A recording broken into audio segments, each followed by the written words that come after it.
Hello friends, आज हम बात करेंगे डीन ऑर्निश के डाइट थेरेपी और उसके जो डाइटरी रिकमेंडेशंस है उनके बारे में। डीन ऑर्निश काफ़ी फेमस यूनाइटेड स्टेट्स बेस्ड एक फेमस न्यूट्रिशनिस्ट है जिन्होंने ये concept of reversal of plaque दिया था। उन्होंने एक स्पेशल डाइटरी रेजिमेंट बनाया जिसके द्वारा उन्होंने ऐसा क्लेम किया कि कोलेस्ट्रॉल के डिपोजिशन जो नलियों में ब्लॉकेजेस है उसमें रिवर्सल दिखाया उन्होंने कुछ पेशेंट्स में, और कुछ साइंटिफिक डेटा भी उसके साथ प्रोड्यूस किया जिसके साथ उनका डेटा काफ़ी ऑथेंटिक है।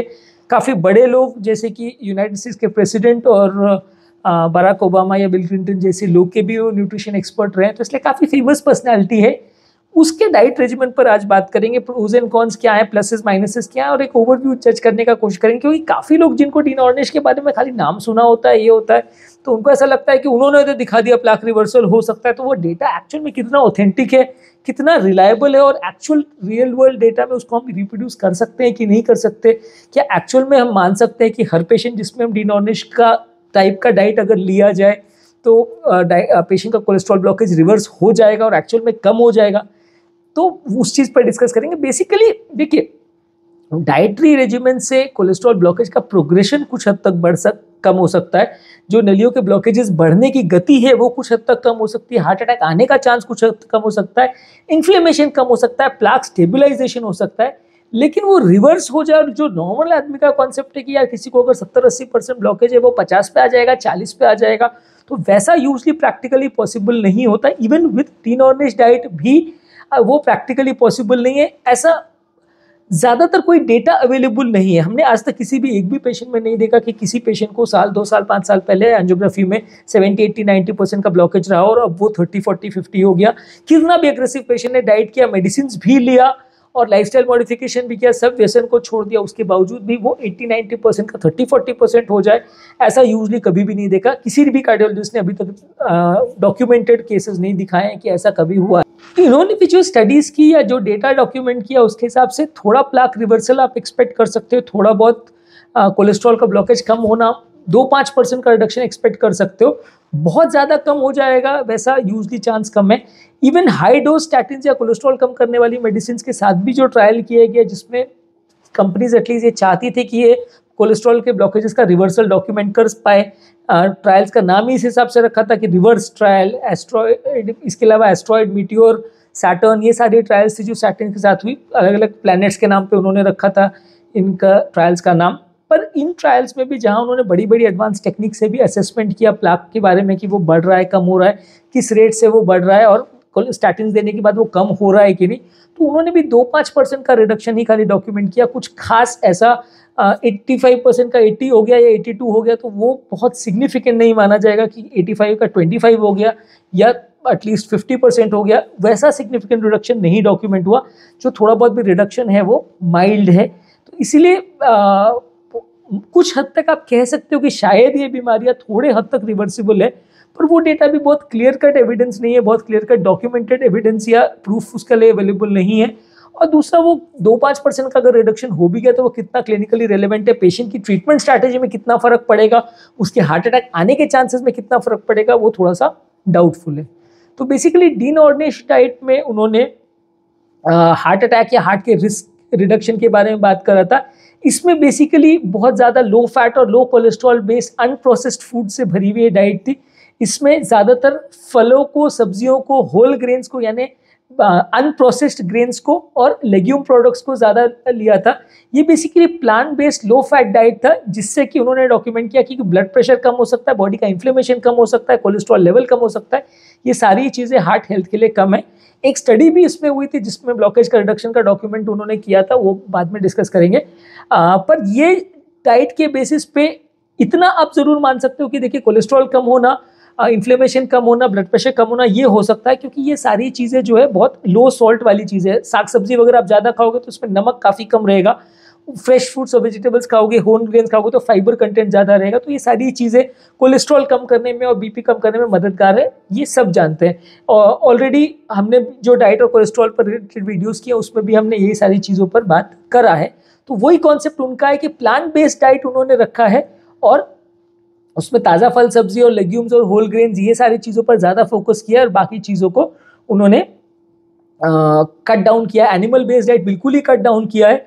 तो उससे उन्होंने डॉक्यूमेंट किया कि लोगों का सूजन, हार्ट अटैक का चांस कम हो जाता है। इस डाइट के बेसिक रूल्स पर बात करेंगे। उन्होंने जो सजेस्ट किया था कि एटलीस्ट 4 से 5 सर्विंग्स आपको, या मान लीजिए एटलीस्ट 5 बार, सर्विंग्स का मतलब होता है एक पोर्शन, कितना फ्रूट्स का हम ले रहे हैं या कोई सब्जी का हम ले रहे हैं, हर फ्रूट्स और वेजिटेबल का सर्विंग साइज अलग अलग होता है।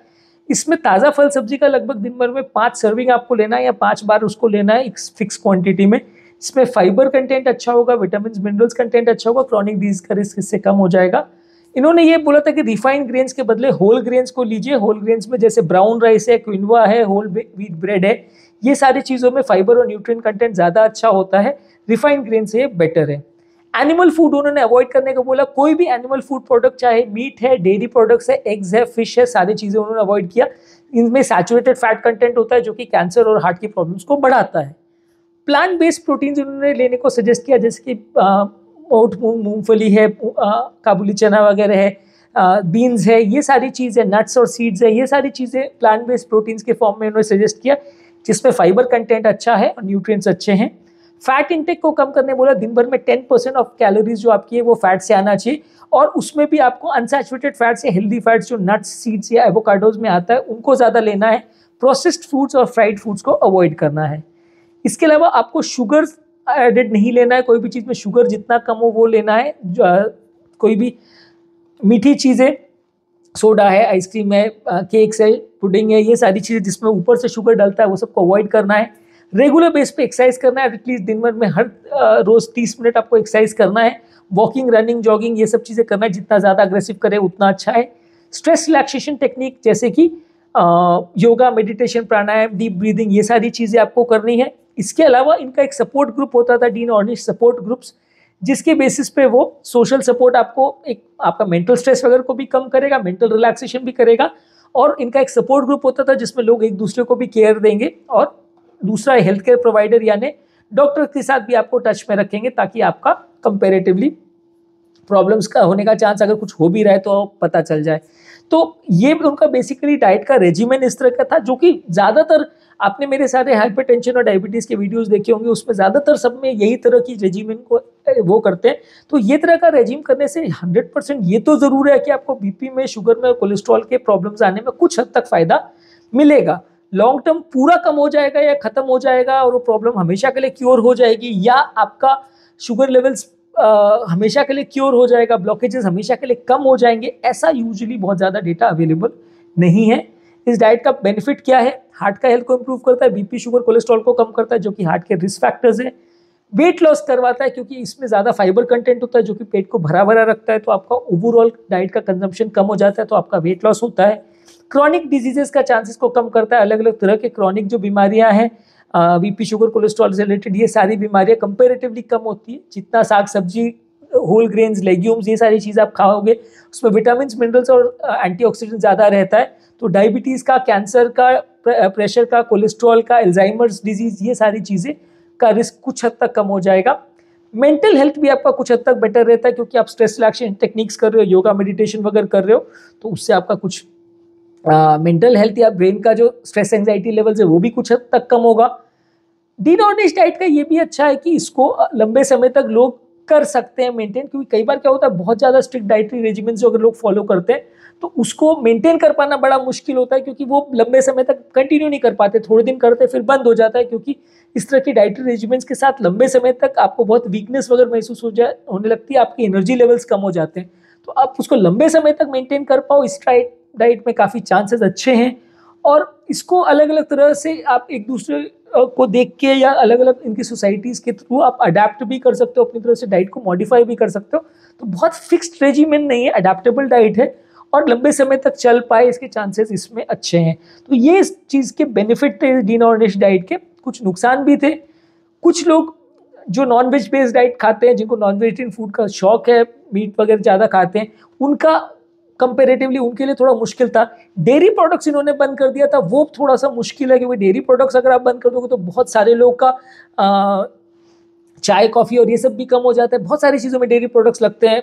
मेजॉरिटी ऑफ द सब्जियां जो भी हम बनाते हैं उसमें भी कई बार पनीर वगैरह या इस तरह की चीज़ लगती है, चीज़ वगैरह लगता है, तो ये कम कर देना भी कई बार पेशेंट्स के लिए मुश्किल होता है। और इन्होंने फैट्स का पूरी तरह से कट डाउन कर दिया, जो कि बहुत ज़्यादा लो फैट अगर आप वाला डाइट लेते हो तो ये बार इसेंशियल फैटी एसिड्स का बॉडी में डेफिशिएंसी हो सकता है। जैसे कि अगर किसी को ओमेगा 3 फैटी एसिड्स वगैरह का जो कंटेंट है वो थोड़ा बहुत फैटी फूड तो आपको उसमें लेना चाहिए, तो वो थोड़ा हेल्दी है। तो आप पूरी तरह से फैट को कट डाउन कर दोगे और सिलेक्शन नहीं करोगे कि ये फैट अच्छा है ये बुरा है, तो थोड़ा सा जीरो ऑयल का कॉन्सेप्ट इसी तरह से डिवाइस किया गया कि कंप्लीटली फैट को आपने कट डाउन कर दिया। लेकिन ओवरऑल ये लंबे समय तक मेंटेन कर पाना और पूरी तरह से हेल्दी हो, लंबे समय तक हेल्दी ही रहे, ये थोड़ा सा मुश्किल है। इसमें भी थोड़े समय में डेफिशिएंसी प्रॉब्लम्स हो सकती है।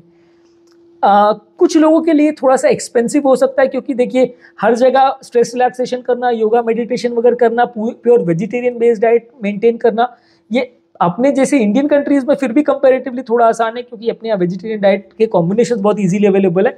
वेस्टर्न कंट्रीज में काफ़ी टफ पड़ता है, क्योंकि वहाँ पे ज़्यादातर लोग नॉन वेज बेस्ड डाइट करते हैं, प्लस इस तरह के हेल्थ ट्रेनर्स और योगा मेडिटेशन सिखाने वाले लोग बहुत कॉस्टली होते हैं, तो वहाँ पे कॉस्ट का बड़ा कंसर्न आता है। दूसरा ये कि ये जो हेल्थ बेस्ड रेजिम है ये हर पेशेंट के लिए सूटेबल हो ऐसा ज़रूरी नहीं है, हर व्यक्ति में उतने ही अच्छे रिजल्ट्स लाए ऐसा भी ज़रूरी नहीं है, क्योंकि ये स्पेसिफिक जो डाइटरी रेजिमेन है हर बॉडी की न्यूट्रिशनल रिक्वायरमेंट थोड़ी अलग हो सकती है, तो अलग अलग व्यक्ति को सूट करे नहीं करे उसमें वेरिएशन आ सकते हैं। और कितना इसमें एक्चुअल में इफेक्ट आएगा, कितना एक्चुअल में वो आपका बीपी शुगर को कम करेगा, वो बहुत वेरिएबल होता है। किसी में वो 5 मिलीमीटर बीपी कम करेगा, किसी में 10, किसी में 15, किसी में कोलेस्ट्रॉल 5% कम होगा, किसी में 10 होगा, तो वो रिडक्शन या वेरिएशंस भी जो है वो भी सिग्निफिकेंट उसमें डिफरेंस है। और इसमें आपको कंटिन्यूसली थोड़ा डॉक्टर्स के सपोर्ट भी लेने की ज़रूरत है। सिग्निफिकेंट लाइफस्टाइल चेंज करने के लिए आपको साइकोलॉजिकल काउंसलर्स की भी और डॉक्टर्स की भी कंटिन्यूस ज़रूरत रहती है। तो इसलिए ये डाइट को मेंटेन कर पाना विदाउट डॉक्टर्स हेल्प लंबे समय तक भी थोड़ा सा ट्रिकी है। तो ये इस डाइट के नेगेटिव पॉइंट्स थे। हालांकि देखिए मेरे ख्याल से बहुत ज़्यादा नेगेटिविटी नहीं है। अगर आप बेसिकली इतना बस समझ लीजिए कि अगर फूड बेस्ड या सब साग सब्जी वाले बेस्ड डाइट लें, प्योर वेजिटेरियन डाइट लें और डेली एक्सरसाइज करें, योगा मेडिटेशन करें, तो इसको फॉलो करना इतना मुश्किल नहीं है। हाँ, इससे अगर हम ये एक्सपेक्ट करना चालू कर दें कि प्लाक रिडक्शन बहुत ज़्यादा हो जाएगा और हमारा 80% ब्लॉकेज 50 हो जाएगा, वो कंप्लीटली गलत है। मेरे ख्याल से वैसा कुछ नहीं होने वाला। लेकिन हाँ, 2-5% का वेरिएशन मिल जाएगा और हार्ट अटैक आने का चांस कंपेरेटिवली काफ़ी कम हो जाएगा। कुछ स्टडीज इसके साथ पब्लिश हुई थी डीन ऑर्निश डाइट के साथ। एक जो सबसे बड़ी इनकी स्टडी थी जामा में पब्लिश हुई थी, उसमें 93 लोगों को इन्होंने असेस किया था और 1 साल के बाद उसमें उन्होंने कुछ ब्लॉकेजेस कम मिले थे। पर इसमें देखिए स्टडीज में काफ़ी फैलेसी है, क्योंकि एक तो 93 लोगों की स्टडी बहुत छोटी स्टडी होती है। ज़्यादातर जो स्टडीज होती है हज़ारों में पेशेंट्स होते हैं, उसमें बहुत सारे पेशेंट्स को आपको कंपेयर करना पड़ता है और प्रॉपर साइंटिफिकली आपको करना पड़ता है कि पहले अगर आपने प्लाक बर्डन इतना एंजियोग्राफिक परसेंटेज में इतना था डाइट देने के बाद और डाइट के बाद कितना हुआ वो आपने डॉक्यूमेंट किया, या आईवस बेस्ड आपने डॉक्यूमेंट किया कि उस पर्टिकुलर जगह पे कितना ब्लॉकेज था पहले, अभी कितना हुआ।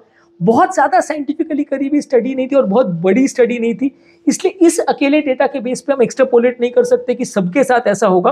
और ऑब्वियसली इस तरह के डाइट्स में या इस तरह की चीज़ों में थोड़ा बायस तो होता है स्टडीज़ में, क्योंकि अगर वो बंदा अपने किसी हॉस्पिटल में या आसपास की जगह पे अगर वैसी कोई स्टडी करा रहा है तो जो रिजल्ट्स का डॉक्यूमेंटेशन है पैटर्न उसमें थोड़ा बहुत ऊपर नीचे 5-10% का होने का बहुत बड़ा स्कोप रहता है, क्योंकि ऑब्वियसली ये सारी चीज़ों में कोई एग्जैक्ट साइंस नहीं होता कि मशीन से कोई एग्जैक्ट परसेंटेज फोटो आ रही है कि इतना परसेंट ब्लॉक था पहले अभी इतना हो गया। वो थोड़ा बहुत वेरिएशन 2-5% में अलग अलग एंगल्स में और अलग अलग व्यूज में थोड़ा बहुत वेरिएशन आ सकता है। 5-7% एक्चुअल में रिडक्शन हो भी रहा है कि नहीं ये बहुत ज़्यादा स्टडीज में डॉक्यूमेंट हुआ नहीं है, इसलिए हम सबके लिए वैसा रिकमेंड नहीं कर सकते। एटलीस्ट फॉलो करें वो अच्छा है, लेकिन उससे इतने सॉलिड रिजल्ट्स मिलेंगे वो एक्सपेक्टेशन रखना गलत है। इसके अलावा डीन ऑर्निश डाइट का एक जर्नल ऑफ जेरियाट्रिक कार्डियोलॉजी में भी पब्लिश हुआ था, जिसमें 34 पेशेंट्स को उन्होंने असेस किया था और उनके ब्लड शुगर लेवल्स में सिग्निफिकेंट इंप्रूवमेंट आपको मिला था। उसका रीजन ये है कि देखिए ये फ्रूट बेस्ड डाइट है, वेजिटेबल बेस्ड डाइट है, ये सारी चीज़ों का ग्लाइसेमिक इंडेक्स लो रहता है, तो इनको आप खाओगे तो ब्लड शुगर लेवल्स आपका कम होगा, साथ में वेट रिडक्शन होगा। वेट रिडक्शन होगा एक्सरसाइज वगैरह करने से तो शुगर लेवल्स कम हो जाएंगे। इसी डाइट को आप लंबे समय तक मेंटेन करोगे तो आपका शुगर लेवल्स कंट्रोल हो जाएगा। डायबिटीज रिवर्स हो जाएगा ऐसा नहीं कहूँगा, पर जब तक आप इसको मेंटेन करोगे तो आपको मेडिसिन की रिक्वायरमेंट कुछ हद तक कम हो जाएगी। एक मेटा एनालिसिस भी पब्लिश हुआ था 11 स्टडीज का, जो journal of American journal of clinical nutrition में पब्लिश हुआ था, जिसमें उन्होंने low fat based plant based diet Dean Ornish का डाइट का पैटर्न उन्होंने असेस किया था और on an average total cholesterol levels में 15.8 मिलीग्राम्स पर डेसीलीटर इतना रिडक्शन मिला था। यानी कि अगर किसी का 200 है कोलेस्ट्रॉल लेवल्स तो 185 पे आ जाएगा, 5 to 10% का रिडक्शन मिलेगा। ये हम सारे डाइट्स वाले वीडियोस में भी हम पहले भी बोल चुके हैं कि लगभग डाइटरी रेजिमेंट करने से 5 से 10% तक का, मैक्सिमम 15% तक का ब्लड कोलेस्ट्रॉल लेवल्स में रिडक्शन आपको मिल सकता है, क्योंकि 70 to 80% कोलेस्ट्रॉल जो बॉडी में बनता है वो लिवर खुद बनाता है फैटी एसिड से। तो अगर आप प्लांट बेस्ड डाइट भी लोगे तो भी कंप्लीटली जीरो कर पाओगे कोलेस्ट्रॉल लेवल्स को, ऐसा नहीं है, 5-10% का रिडक्शन आपको मिल सकता है। तो आज के टॉपिक में हमने डीन ऑर्निश डाइट के बारे में बात की और इसके क्या प्लसेस माइनसेस है वो बात की। काफ़ी फेमस बंदा है, काफ़ी अच्छे उसके डेटा है, और जो पोस्टुलेट है या जो डाइट रेजिमेंट है वो गलत नहीं है, खराब नहीं है, सब आप फॉलो कर सकते हो, उसमें कोई गलत नहीं है। पर इस तरह से फॉलो मत करिए कि आपको ये मान के आप चलते हो कि यार इससे मेरे को परफेक्ट रिजल्ट मिल जाएगा, मेरे सारे ब्लॉकेज ठीक हो जाएंगे और ये मैंने फॉलो किया तो कभी ब्लॉकेज नहीं होगा, कुछ बेटरमेंट होगा, 100% रिजल्ट मिलेंगे ऐसा कोई गारंटेड नहीं है मेरे हिसाब से। कोई काउंटर स्टडीज भी नहीं है कि कोई बहुत बड़ी स्टडीज है जिसमें 5-4 पेशेंट को उन्होंने देखा और रिजल्ट नहीं मिले, वैसी भी कोई स्टडीज अवेलेबल नहीं है, इसलिए मैं बहुत स्ट्रांगली नहीं बोल सकता कि ये डाइट पूरी तरह वेस्ट है। पर लेकिन अच्छी डाइट है, आप उसको यूज़ करिए, कर सकते हैं अच्छी उम्मीद के साथ, एक पॉजिटिव एनर्जी के साथ अगर आप उसको यूज़ करेंगे तो लॉन्ग टर्म हार्ट अटैक्स का या प्रॉब्लम्स होने का चांस कम हो जाएगा। मेंटेन कितने समय तक आप कर पाएंगे वो थोड़ा सा इशू है, पर इसको इशू ये है कि मेंटेन आपको लाइफ टाइम करना पड़ेगा, तब जाके आपको रिजल्ट्स मिलेंगे। आप उसको 10 दिन करके या 15 दिन करके फिर आप सोचोगे सारे ब्लॉकेज ठीक हो जाएंगे, तो वो कंप्लीटली नहीं होगा। यदि इस टॉपिक को संबंधित आपके कोई कमेंट्स, क्वेरी, सजेशन है, कोई और टॉपिक्स पर आप चाहते हैं वीडियोस बनाएं, कोई पेशेंट रिलेटेड क्वेरीज है तो नीचे कमेंट सेक्शन में उनके बारे में बताइए, उन्हें कवर करने का प्रयास करेंगे। अंत में मैं डॉक्टर नवीन अग्रवाल तहे दिल से आपका शुक्रिया अदा करूँगा कि आपने इस टॉपिक को एंड तक देखा और डेफिनेटली आपको इससे कुछ सीखने को मिला होगा। जो लोग हमारे चैनल पर नए हैं उन्हें रिक्वेस्ट करूँगा कि चैनल को सब्सक्राइब करें, ऐसा करने से चैनल को कंटिन्यू करने के लिए हमें मोटिवेशन और इंस्पिरेशन मिलती है, और जब भी हम कोई नया कंटेंट अपलोड करते हैं तो आपको उसका नोटिफिकेशन मिल जाता है। जो लोग हमारे चैनल पे बहुत डिटेल वीडियोस नहीं देखना चाहते उनके लिए रेगुलर बेस पे हम यूट्यूब शॉर्ट्स और फेसबुक, इंस्टाग्राम पे रील्स अपलोड कर रहे हैं। इसको आप हेल्थ टिप्स की तरह अपने फ्रेंड्स, फैमिली, रिलेटिव्स और सोशल मीडिया ग्रुप्स में शेयर कर सकते हैं। इसमें सारे टॉपिक का 1 मिनट में इंपॉर्टेंट पॉइंट्स आपको ब्रीफ समरी मिल जाएगा। हमारे चैनल में सारे कंटेंट को हमने प्लेलिस्ट में डिवाइड किया है topic wise, BP, sugar, cholesterol, angioplasty, heart attack, इस तरह के अलग अलग प्लेलिस्ट बने हुए हैं। जिस भी तरह का कंटेंट आपको चाहिए उसकी स्पेसिफिक प्लेलिस्ट पर जाइए, लिंक मैं डिस्क्रिप्शन बॉक्स में छोड़ दे रहा हूँ, वहाँ आप क्लिक करेंगे तो आपको उस टॉपिक से रिलेटेड मेरे चैनल पे जो भी वीडियोस हैं शॉर्ट और लॉन्ग वो सारे एक जगह पे ही मिल जाएंगे। आपको ढूंढने की मेहनत नहीं करनी पड़ेगी, ज़्यादा टाइम वेस्ट नहीं होगा।